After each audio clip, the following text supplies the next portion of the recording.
Oi, pessoal, boa noite, tudo bem?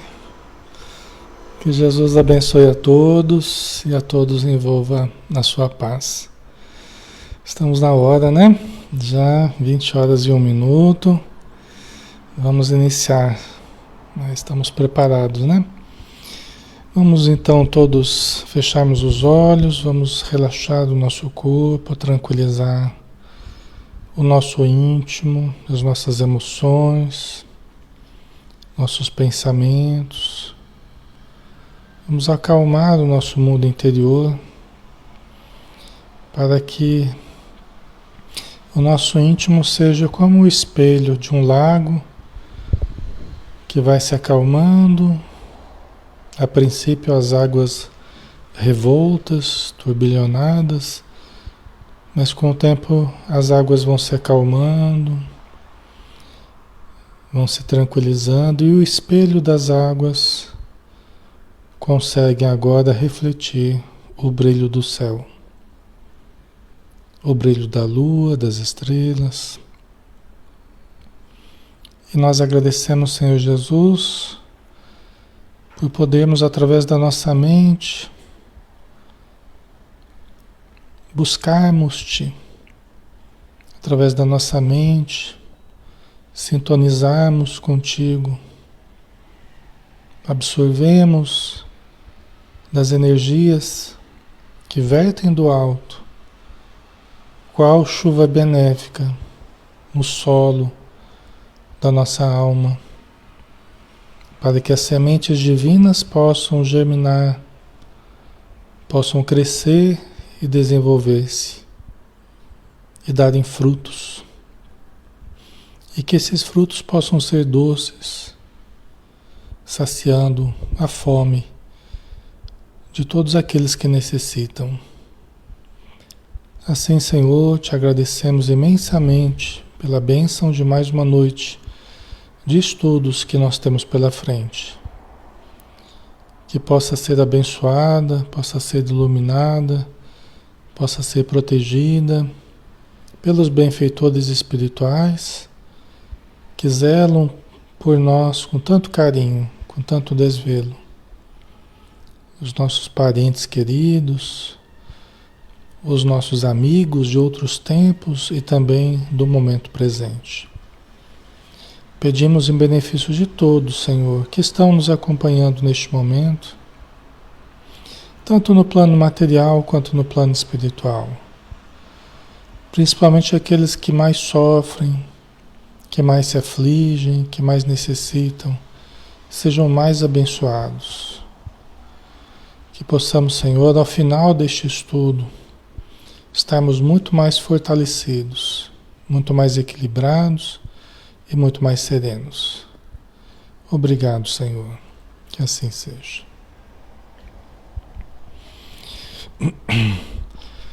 Muito bem, pessoal. Boa noite a todos. Alexandre Xavier de Camargo falando, aqui de Campina Grande, em nome da Sociedade Espírita Maria de Nazaré. Nós estamos na página Espiritismo Brasil Chico Xavier, todas as noites, né? Nós estamos de segunda fazendo o Livro dos Espíritos, às 20 horas, de terça, o livro Os Mensageiros, do Espírito André Luiz, às 20 horas também. De quarta-feira, é às 9 horas da manhã, o livro Céu Azul.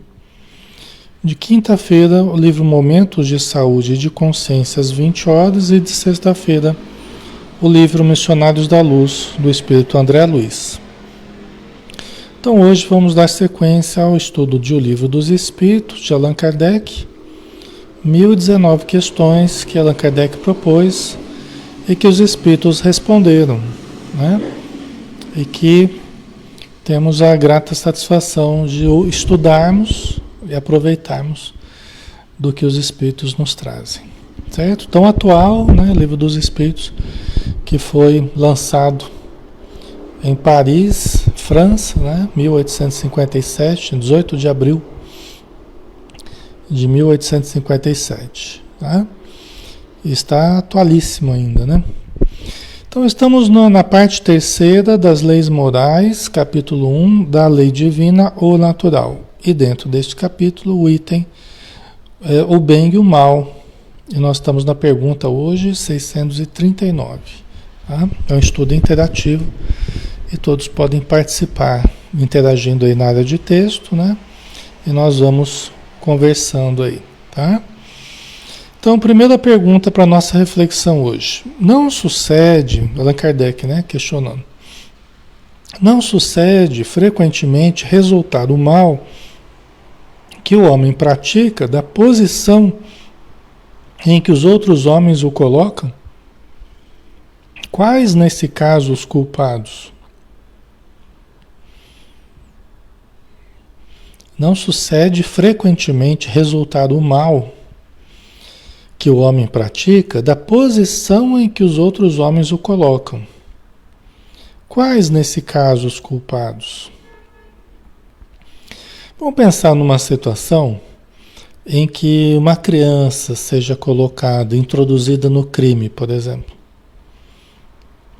Né? Vamos pensar nessa situação radical aí, né? Mas que acontece muito, né? Vamos pensar numa criança que é colocada desde cedo em situações de criminalidade, né? Situações de contravenções, né?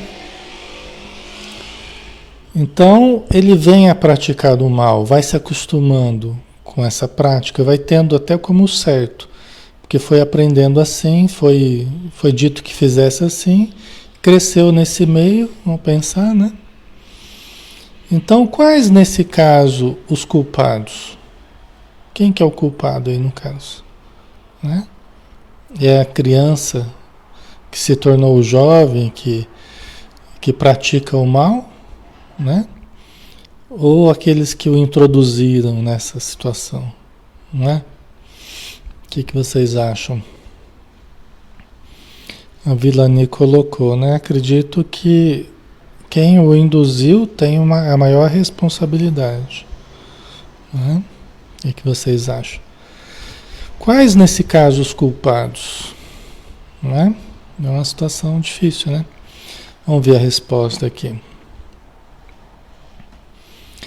O mal recai sobre quem lhe foi o causador. Nessas condições, aquele que é levado a praticar o mal pela posição em que seus semelhantes o colocam, tem menos culpa do que os que assim procedendo o ocasionaram, aqueles que fizeram isso, né? Então veja bem, pessoal, aí a gente tem que considerar algumas coisas, né? A gente está vendo que os que o induziram a fazer isso têm grande responsabilidade, a maior responsabilidade. Lógico que junto aí, e vai depender de cada caso, né? Porque a gente fala assim em termos gerais, mas cada caso é um caso e teria que ser analisado particularizadamente, né?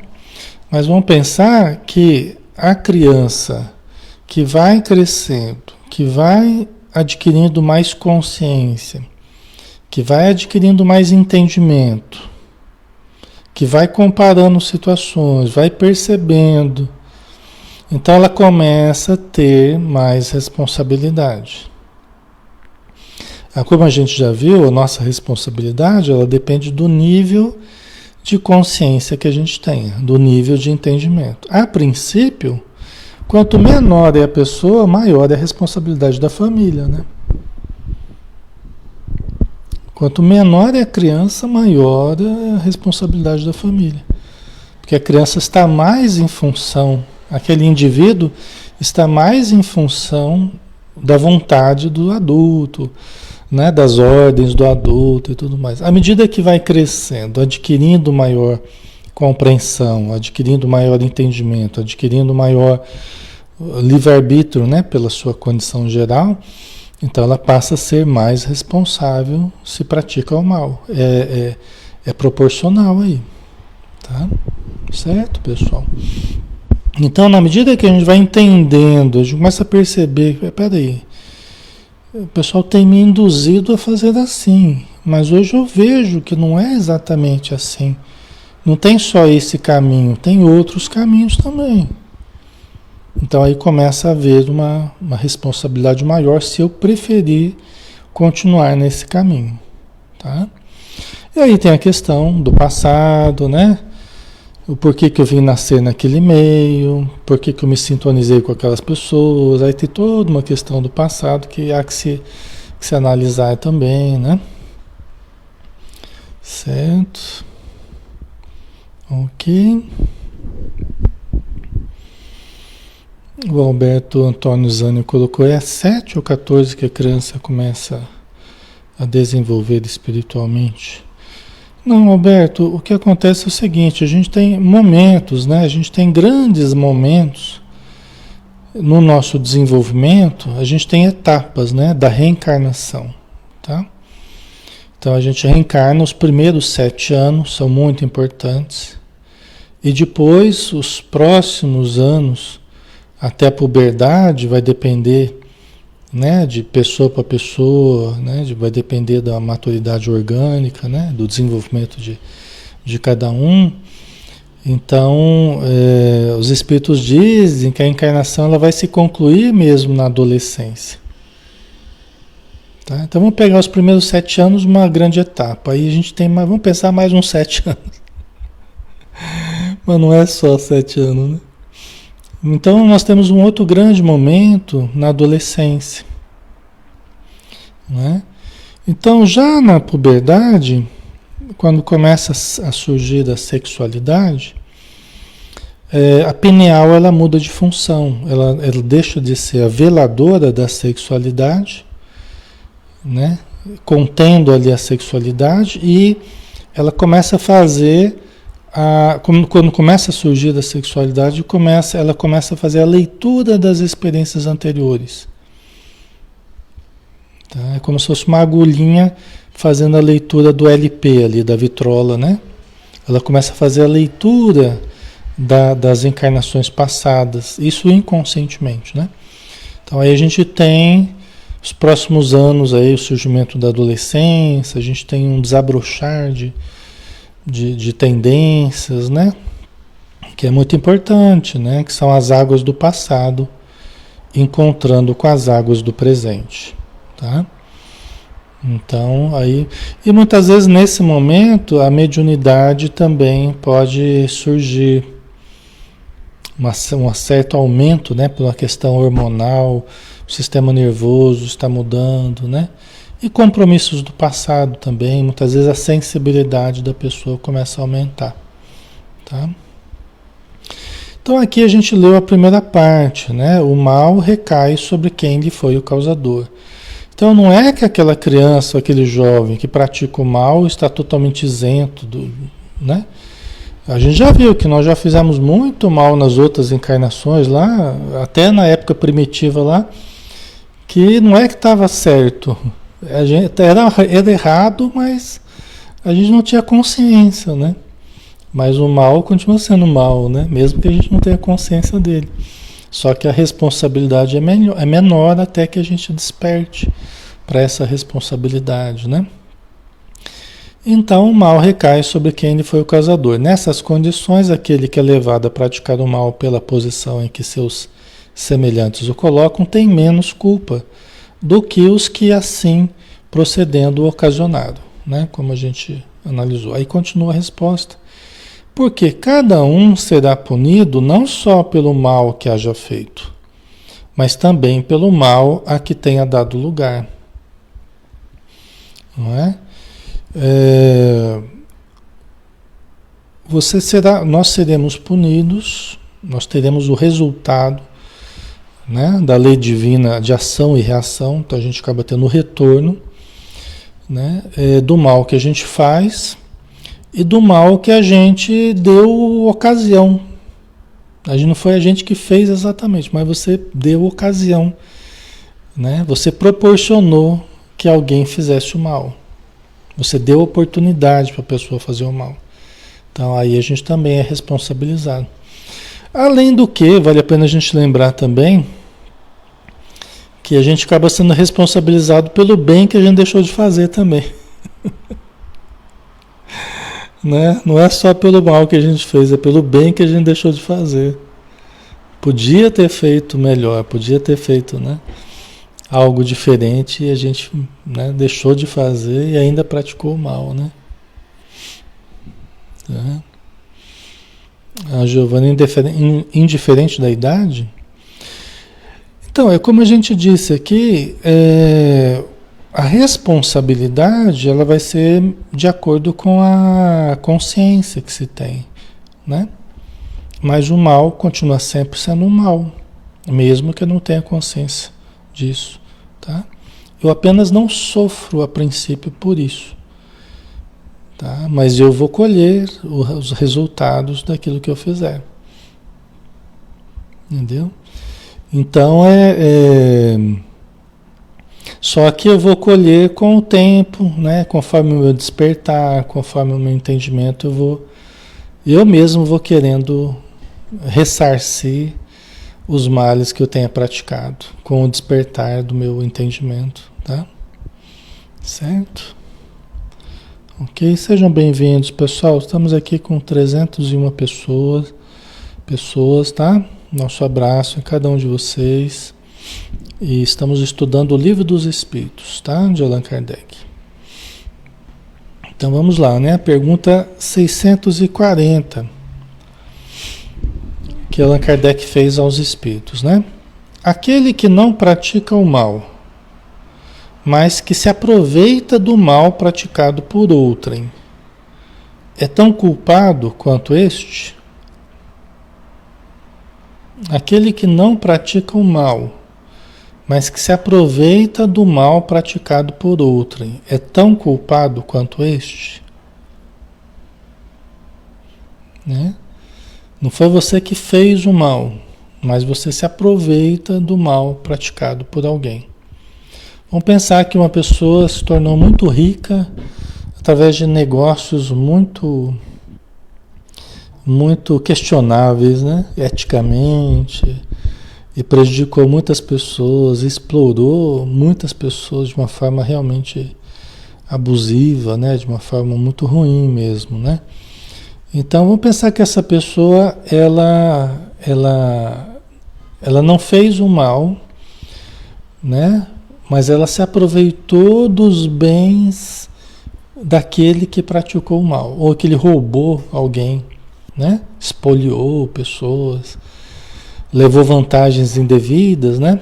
E os familiares aproveitam do mal praticado por outrem. Eles são tão culpados quanto este? O que vocês acham? Vocês estão dizendo que sim, né? Maria diz que sim aqui. Né? O João desmancha de carros roubados, né? Tem um universo aí de possibilidades, né? Então, aquele que não pratica o mal, mas que se aproveita do mal praticado por outrem, é tão culpado quanto este? Vamos ver a resposta, né? Vamos lá. É como se o houvera praticado. Aproveitar do mal é participar dele. Talvez não fosse capaz de praticá-lo, mas desde que achando-o feito, dele tira partido, é que o aprova. É que o teria praticado se pudera ou se ousara. Né? É lógico que aí tem uma questão consciente e tem uma questão inconsciente, né? Porque você pode saber que alguém fez esse mal, ou não. Você pode saber que alguém está fazendo esse mal, ou não. Uma pessoa pode ter herdado uma fortuna lá e não sabia nem da história, o que aconteceu, sabe aquelas histórias, né? Toda confusa e tal. E a pessoa não sabia, né? E talvez até se soubesse, tomaria medidas para devolver a quem de direito. Tem pessoas que são assim, né? Tem um bem tão consolidado que elas não aceitam. E se elas soubessem, elas restituiriam os valores lá, custasse o que for, entendeu? Então, e tem outras que não.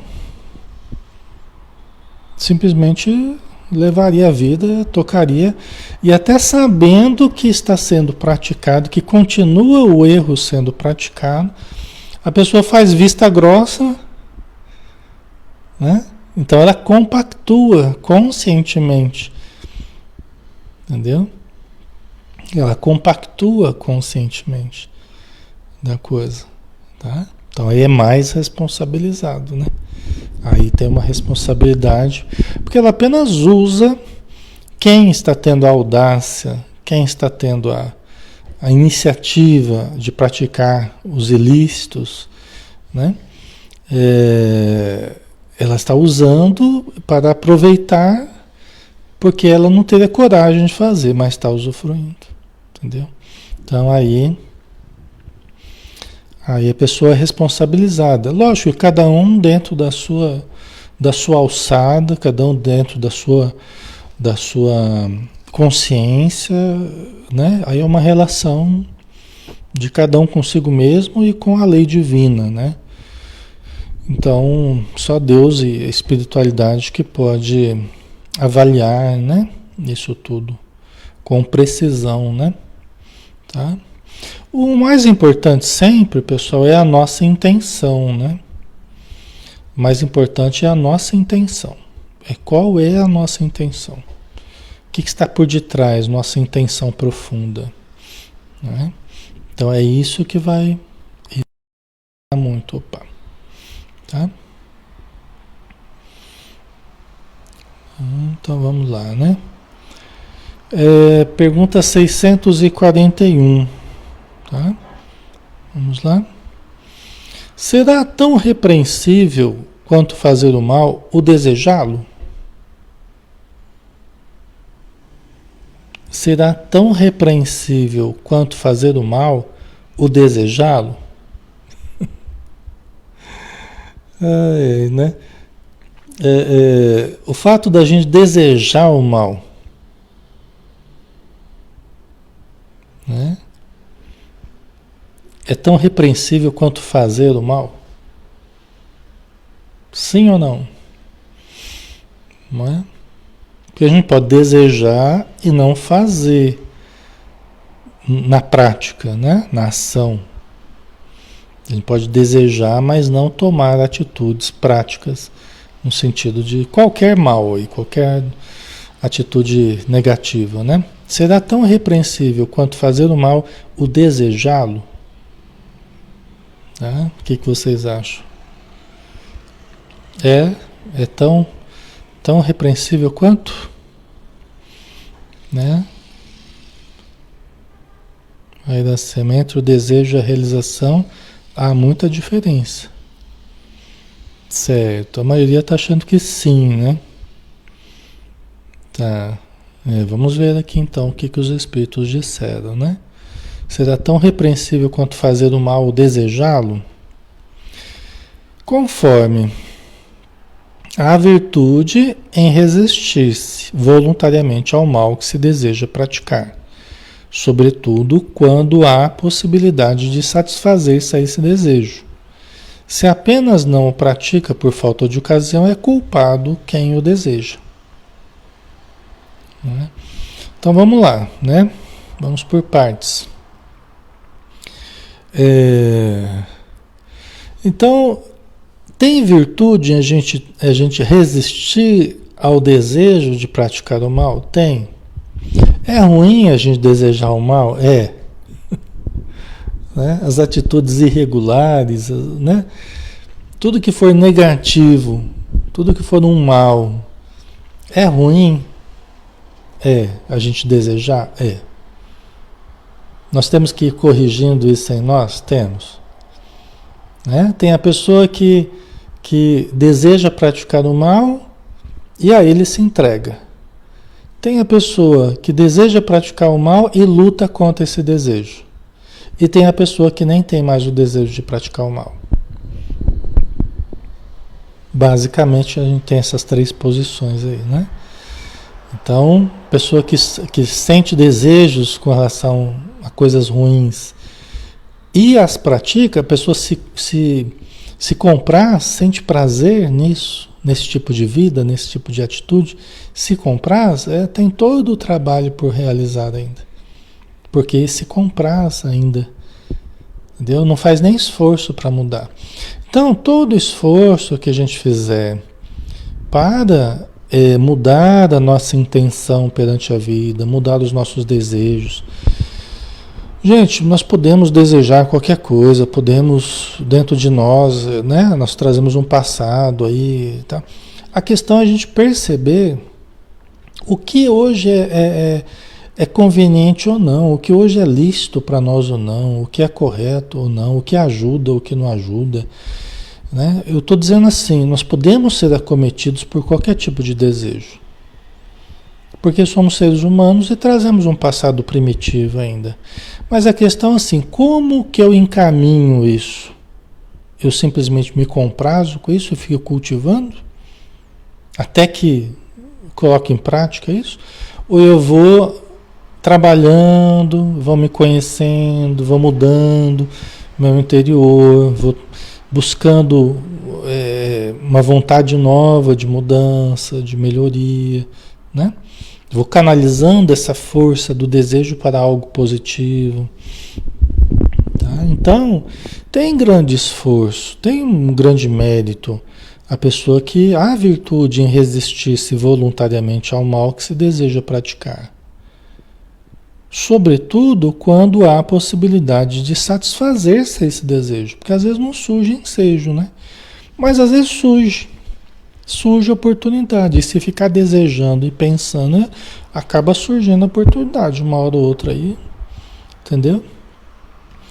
Mas muitas vezes não surge a oportunidade.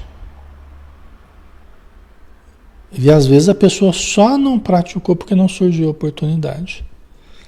Se tivesse surgido, às vezes ela tinha. Porque ainda está naquela fase ainda de se comprazer e até fica frustrada por não poder. Muito das frustrações do ser humano é de não poder dar vazão aos desejos que tem, até irregulares, né?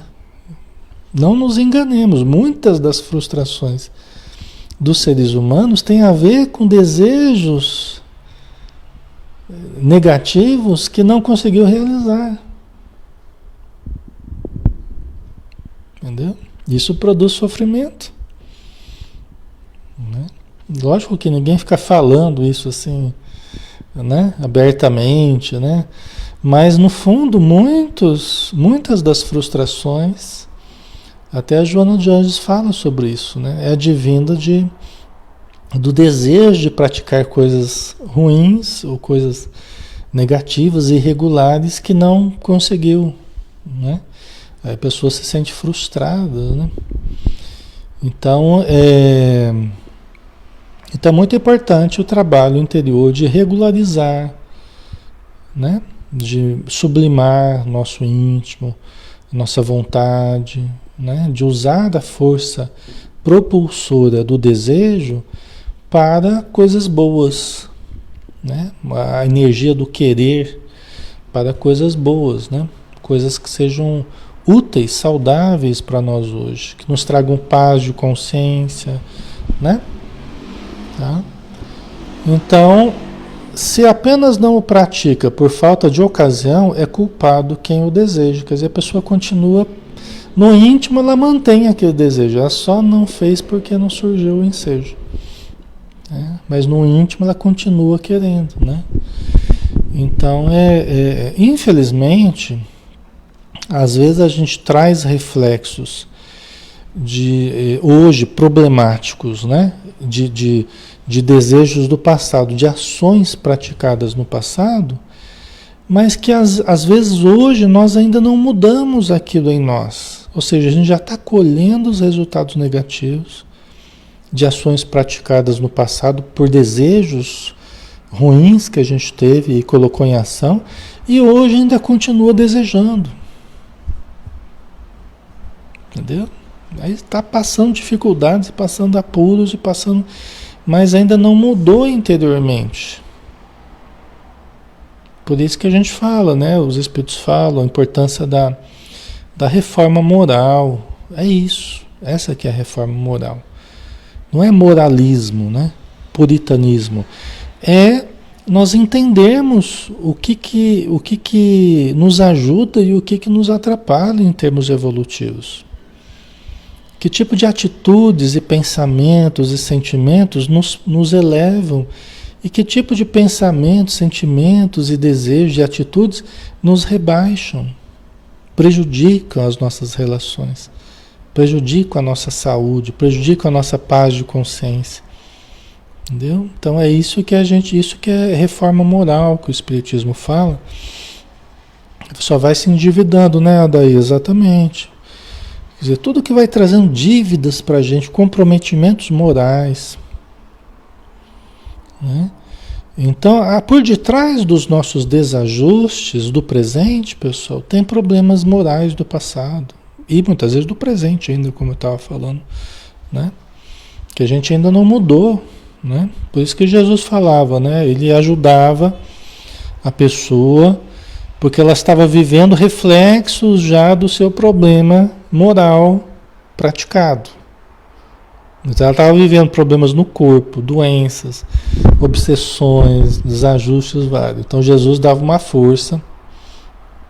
E Jesus fala assim: vinde a mim que eu vos aliviarei. Ele não falou assim que eu vou mudar você da cabeça aos pés e vou transformar tudo.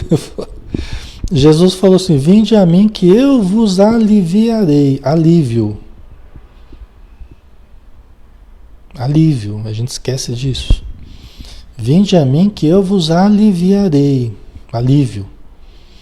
Tá? Não falou que ia tirar tudo, todos os desafios, todas as dificuldades.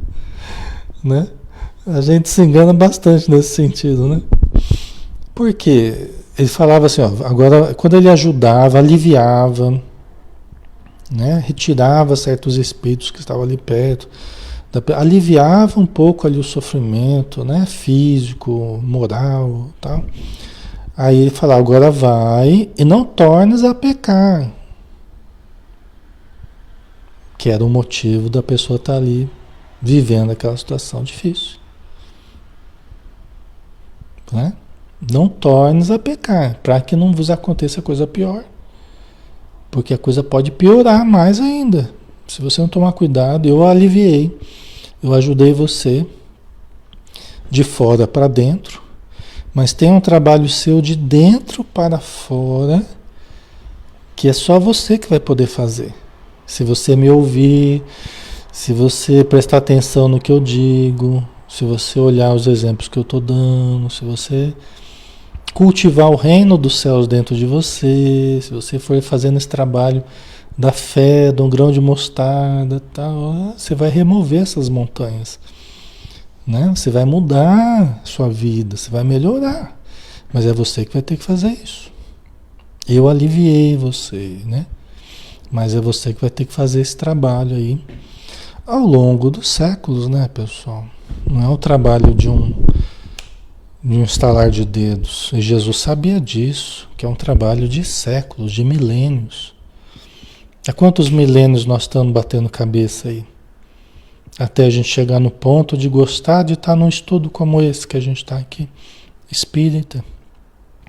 Quantos milênios a gente demorou para apreciar com a maturidade necessária esse tipo de reflexão que a gente está fazendo? Quanto tempo? Né?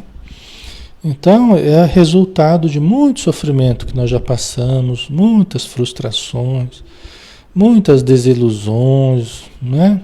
Nós fomos por caminhos muito tortuosos, até a gente não aguentar mais e falar, ai Senhor, por favor, me ajuda, me dá uma força aí, me mostra um caminho diferente, eu preciso trilhar um outro caminho.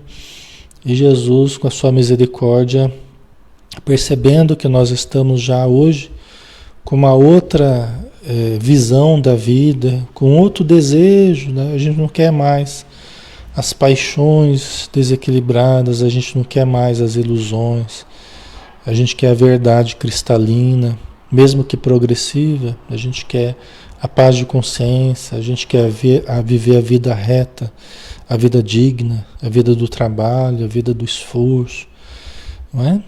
Então, aí Jesus e a espiritualidade vão nos proporcionando, então, as experiências que a gente precisa para fazer esse aprendizado, já que a gente está demonstrando boa vontade, né? Depois de muito tempo, nós estamos demonstrando boa vontade. Porque antes nem isso a gente demonstrava, tá, pessoal? Hoje nem isso, antes a gente nem isso demonstrava, né? Boa vontade, né? A gente queria que as coisas fossem do jeito que a gente queria e ponto final, né? E quem fizesse o contrário, a gente passava por cima, né? Então, hoje é outro pensamento, né? Certo? Então, vamos lá? Pergunta 642. Para agradar a Deus e assegurar a sua posição futura, bastará que o homem não pratique o mal? Né? Para agradar a Deus e assegurar a sua posição futura, bastará que o homem não pratique o mal? É só a gente não fazer o mal? É só deixar de fazer o mal, pessoal? Que está tudo resolvido? Ou não? Sim ou não? O que precisa?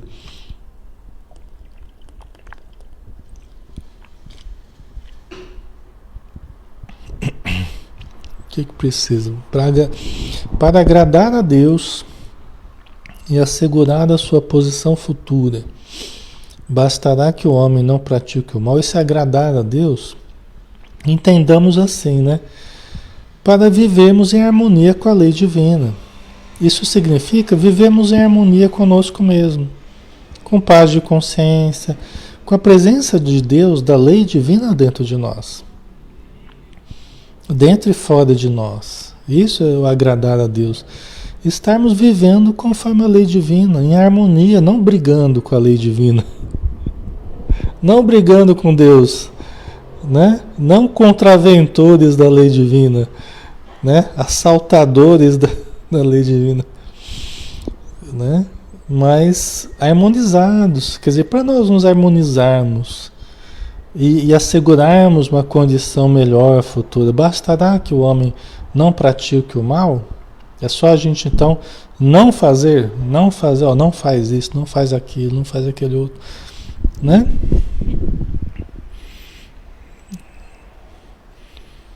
Thaís Toreta, trabalhar fazendo o bem.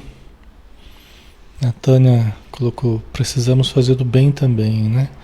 A Sueli, mudar nossos conceitos. Ana Espina, amar o próximo.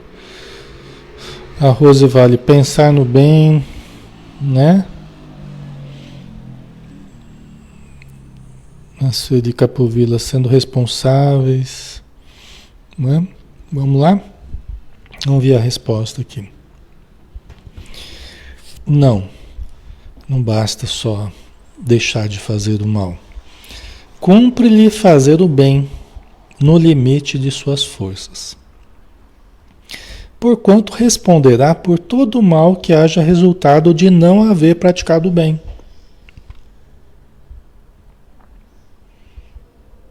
Entendeu? Vamos pensar, o mal é o vazio, né? E se a gente não preenche esse vazio com o bem, continua existindo o mal, a gente continua dando margem para o mal. Não é? Então, só não praticar o mal é parte do problema. É lógico, de uma forma prática, a gente deixar de ter certas atitudes negativas, certos hábitos negativos, certos pensamentos negativos é muito bom. É muito bom. Só que os espaços precisam ser preenchidos. Tá? Então, é parte do processo. Por exemplo, você se desligar de situações que te induzem ao mal, te induzem ao vício, te induzem a ação perversa, é parte do problema. Mas às vezes as pessoas entram num vazio muito grande. Elas precisam preencher. Precisam preencher com pessoas boas na vida delas, com grupos bons, com amizades novas, com rotinas novas, com ambientes novos, com conceitos novos. Porque senão fica um vazio que muitas vezes induz à depressão, a uma perda de sentido existencial. A pessoa se esvaziou de um monte de coisa que estava fazendo mal. Só que ela não preencheu com o bem. Uma atitude mais positiva, participar de um grupo de caridade, participar de um grupo de auxílio, sabe? É preciso preencher com oportunidades de fazer o bem. Porque aí a gente encontra pessoas, cria novos vínculos. Você já sabe o que você não quer, ótimo, mas é importante ir sabendo o que se quer também. Entendeu? É muito importante, né? Tá? Então, cumpre-lhe fazer o bem no limite de suas forças. Pessoal, a gente vai pulindo o nosso ser, tirando aquilo que estava fazendo mal, né? Como eu falei, pensamentos, sentimentos, hábitos, você vai pulindo, vai tirando aquelas coisas negativas. Mas funciona melhor quando a gente vai substituindo. Substitui uma coisa negativa por uma coisa positiva. Vai substituindo. Aquele horário que você ia lá tomar as biritas lá, pega aquele horário e vai lá para o centro. Vai no trabalho de ajuda, vai no trabalho de caridade, vai estudar. É muito melhor quando a gente vai trocando, vai substituindo, entendeu? E a gente deve fazer o bem no limite das nossas forças. Se você podia fazer mais, se você tinha condição de ajudar mais, né, e não está ajudando, você tem uma parte ali que você podia estar fazendo e não está fazendo. Às vezes para a família. Podia ajudar um pouco mais na educação dos filhos, podia estar mais presente, podia, né, mas não faz.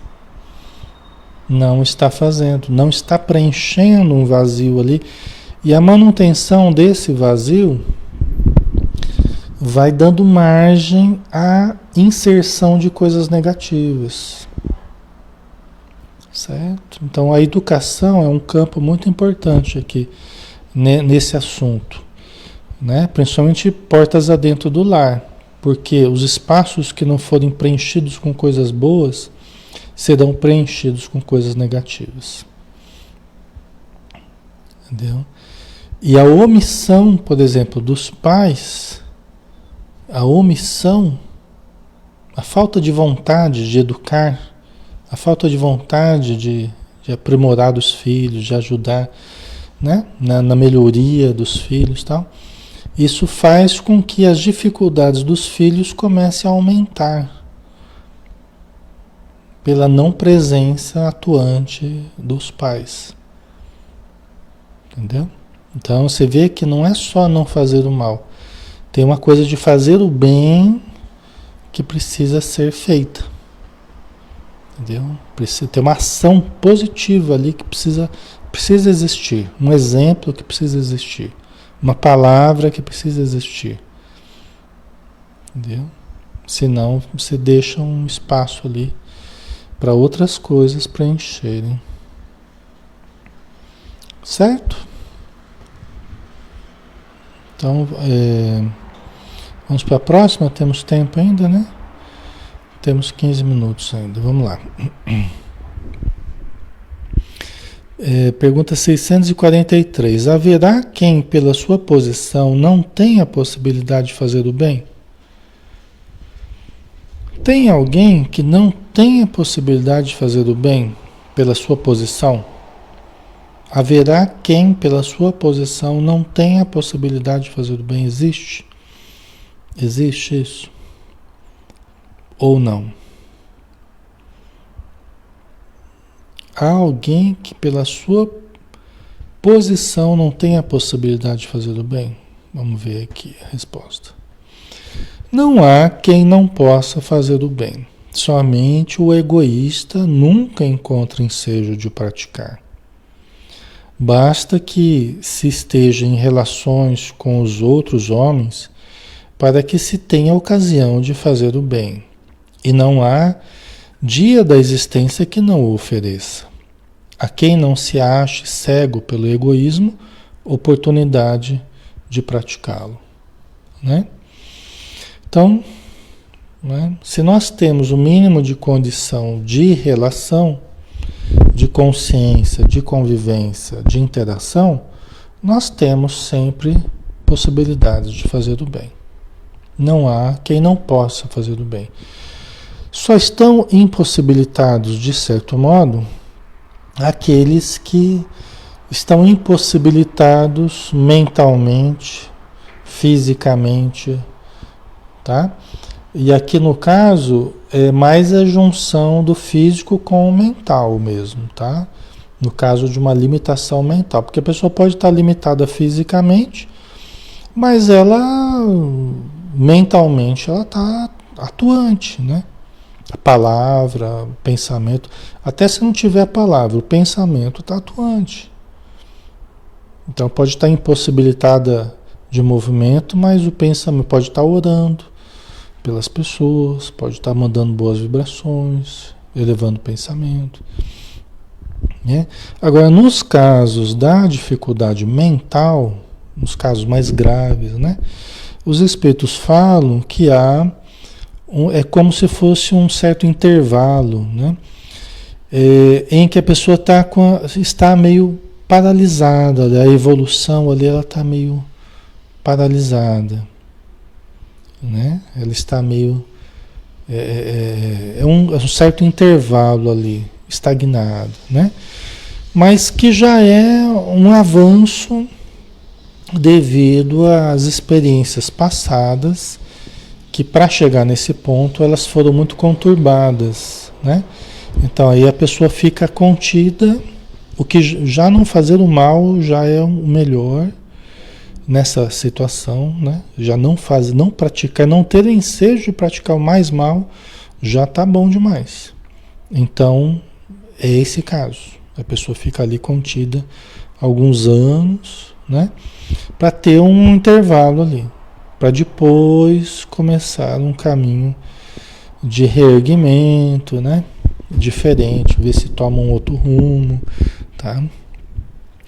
Mas tirando essa situação mais extrema, do ponto de vista mental, tirando essa situação, em qualquer outra a gente vai ter possibilidade de sempre praticar o bem. Tá? Ok? É só a gente querer, né? Ainda tem a continuidade aqui da resposta, né? Porque aqui os espíritos falaram que é só o egoísta mesmo, a pessoa que só pensa em si, que está cega pelo egoísmo e que não vai enxergar as oportunidades de praticar, né? Mas se nós tivermos o mínimo de olhar ao redor de nós, nós vamos ver infinitas possibilidades, né? Porque fazer o bem não consiste para o homem apenas em ser caridoso, mas em ser útil, na medida do possível, todas as vezes que o seu concurso venha a ser necessário. Né? Porque para fazer o bem não precisa a gente ter dinheiro exatamente, pessoal. Às vezes a gente pensa, né, só em termos de doar dinheiro, doar coisas, né? Mas praticar o bem não significa apenas doar coisas ou dinheiro. Significa dar de nós mesmos, sermos úteis, né? Tem até aquela lição que eu acho muito bonita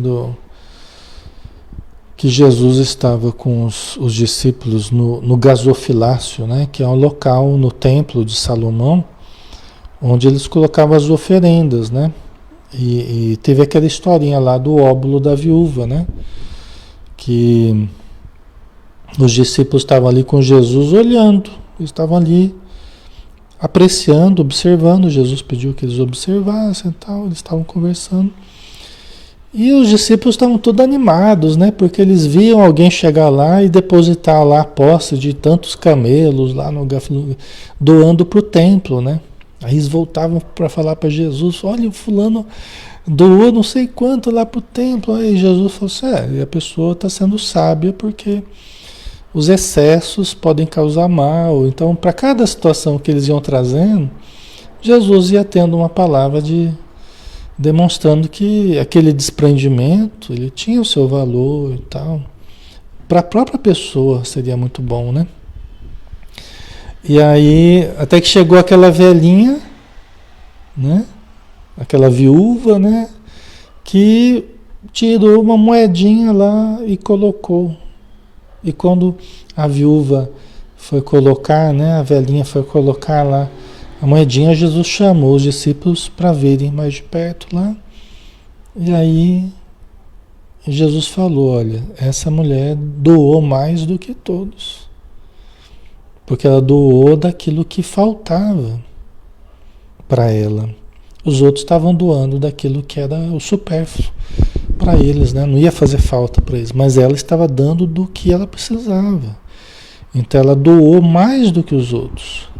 Porque é a intenção que conta, né? Então Jesus chamou a atenção para a intenção, para o esforço por detrás daquela atitude, né? E aí no final, diz Humberto de Campos, né? Que no final,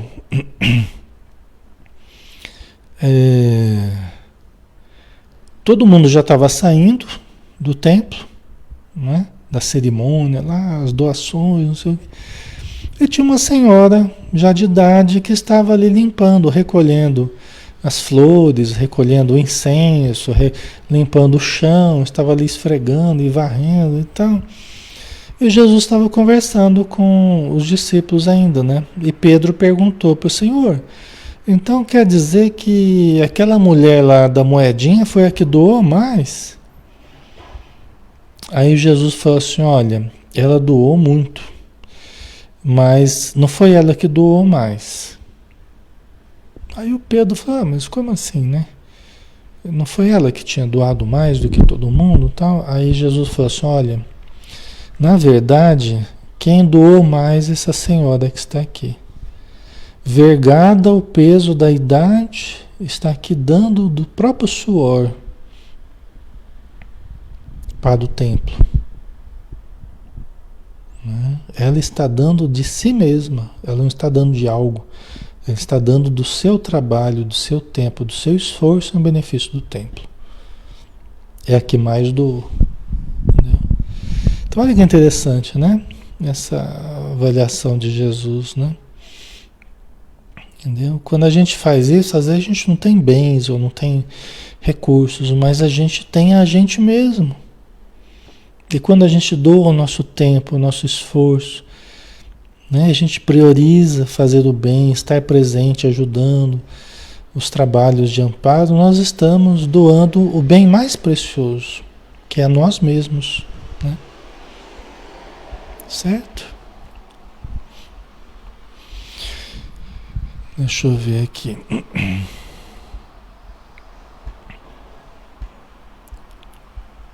Ainda temos um pouquinho aqui. Aqui acho que termina. Vamos deixar semana que vem a gente termina o bem e o mal, porque aí vai terminar o bem e o mal. Tem mais um pouquinho aí, mas eu quero ir com calma. Não quero correria não, tá? Vamos com calma. Devagar você chega ao longe. Tá bom? Vamos então fazer a nossa prece final. Vamos agradecer de estarmos juntos, né? A bênção, a grande oportunidade em que os nossos pensamentos atravessam os espaços e se unem numa única frequência. O fio mental dos nossos pensamentos, carreando a nossa intenção, nosso sentimento, carreando a nossa fraternidade, nos irmanando uns aos outros, nos conectando uns aos outros, mentalmente, sentimentalmente, nos amparando mutuamente, ao mesmo tempo nos fortalecendo a todos, porque não estamos apenas conectando-nos uns aos outros aqui, mas também com a espiritualidade que está em toda parte. Onde nós estamos, estão presentes, nos amparando, nos aplicando passes, nos fortalecendo com as ideias renovadoras que pouco a pouco vão transformando o nosso interior, vão alinhando o nosso íntimo, o funcionamento do sistema nervoso, de cada célula do nosso corpo, vão reajustando as glândulas, reajustando as emoções, vão nos ajudando a resolver os problemas da família, os problemas do trabalho, os problemas da convivência na nossa vida diária e vão transformando juntamente com o nosso esforço a nossa existência presente para que ela se torne de fato uma maravilhosa oportunidade de crescimento, de evolução, de aprendizado espiritual. Somos gratos, Senhor Jesus, ao terminarmos mais um estudo e que nós tenhamos a condição de permanecermos contigo, sintonizados ainda nessa frequência de amor, a cada dia mais e mais, fortalecendo-nos interiormente. Muito obrigado, Senhor, por tudo. Que assim seja. Então, finalizamos, pessoal. Muito obrigado pela presença de todos, né? Muito obrigado aí pelo carinho de vocês, tá? Sempre muito aconchegante. E estaremos juntos amanhã, né? Amanhã a gente tem os Mensageiros de André Luiz às 20 horas, então não percam, tá bom? Um grande abraço. Quem quiser entrar no nosso grupo do WhatsApp, né, para receber os links do estudo ao vivo, tem aqui o QR Code, é só você digitalizar e você vai entrar já dentro do grupo lá, tá bom? Um grande abraço, pessoal. Fiquem com Deus. Até mais.